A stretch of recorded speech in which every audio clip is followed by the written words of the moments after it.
Manifesto में क्या क्या वो ऑफर कर रहे हैं। उन्होंने इस बार पहली बार जिस तरह से बीजेपी ने यहां पर 33% नौकरियों में आरक्षण की बात की है, एक डायरेक्ट तरीका दोनों तरफ से है, अपनाया जा रहा है महिलाओं को अपनी तरफ करने के लिए। छाप किसकी छूटेगी इंतजार करना होगा, लेकिन बीजेपी ने भी अपनी महिला नेत्रियां जितनी भी हैं उन सबको काफी फोरफ्रंट पर रखकर प्रोजेक्ट करने की पूरी कोशिश की है। शशि जी, आप बिल्कुल ठीक कह रही हैं अंजना। राजनीति में पोस्चरिंग और पोजीशनिंग बहुत इंपॉर्टेंट होती है। आप गौर करें, एक तरफ स्मृति ईरानी स्कूटर चला रही थी और वो वैसे भी बोलती बहुत अच्छा है, और दूसरी तरफ महुआ मित्रा को सौगत राय जैसे सीनियर मेंबर के रहने के बावजूद सबसे कंट्रोवर्शियल विषय पे बोलने का मौका ममता बनर्जी की पार्टी लोकसभा में दे रही थी। तो ये एक ऐसी लड़ाई थी जहां संसद से सड़क तक ये बताया जा रहा था कि बंगाल जो कि मातृशक्ति के लिए जाना जाता है, उस मातृशक्ति की दोनों पार्टियां कितनी इज्जत करती हैं। अब इसमें दो बातें हैं।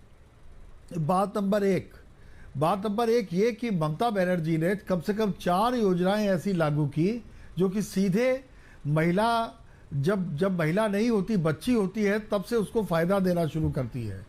उधर नरेंद्र मोदी ने आते ही उज्ज्वला जैसी तमाम ऐसी योजनाएं लागू की थी जिससे कि इस घरों से जो महिलाएं हैं वो चूल्हे में फूंक मारने से कम वंचित हो सके। तो आज ये लड़ाई वाकई एक ऐसे मोड़ पर पहुंच गई है जहां दोनों के पास कहने के लिए बहुत कुछ है, और ऐसे में मतदाता का मन पढ़ना, मुझे तो जब आप लोग घूमते हैं वहां धूप में, तो मैं देख के मुझे लगता है कि कितना कठिन चुनाव है।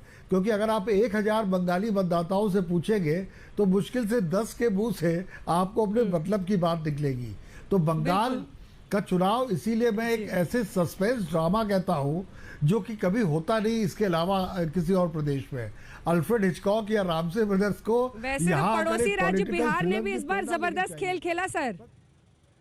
बिल्कुल शशि शेखर जी, पश्चिम बंगाल तो छोड़िए, बिहार ने भी इस बार जबरदस्त खेल खेला। कई जो पंडित थे उनकी बातें धरी की धरी रह गई, क्योंकि वहां पर क्या मन में था ये जो साइलेंट वोटर है जी।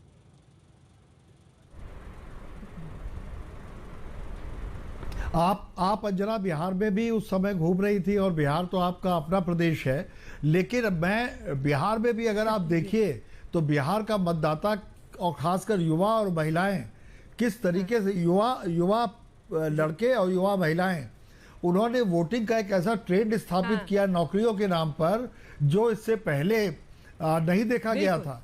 लेकिन यही बात ममता बनर्जी के फेवर में नहीं जाती है, क्योंकि यदि कोई कहे कि कुछ करोड़ नौकरियां किसी एक के नहीं लेकिन दी, जब वही देखिए आप जी बिल्कुल सर, एक ब्रेक के लिए मजबूरन मुझे रुकना पड़ रहा है, आपको काट रही हूँ बीच में। तौसीफ खान साहब, मैं ब्रेक के बाद फौरन आऊंगी, क्योंकि उन्होंने कहा कि ममता दीदी ने भी कई सारी ऐसी जो काम है वो महिलाओं के लिए करके रखा है, लेकिन इमोशनल कार्ड, सहानुभूति कार्ड, चोट वाला, जिस पर बीजेपी कर रही है वार। दूसरी तरफ अगर आप देखें तो जहां बिहार में पूरा का पूरा विमर्श, पूरी चर्चा नौकरियों के इर्द गिर्द पहुंचा दी थी तेजस्वी यादव ने, क्या वो यहां बंगाल में हो पाया?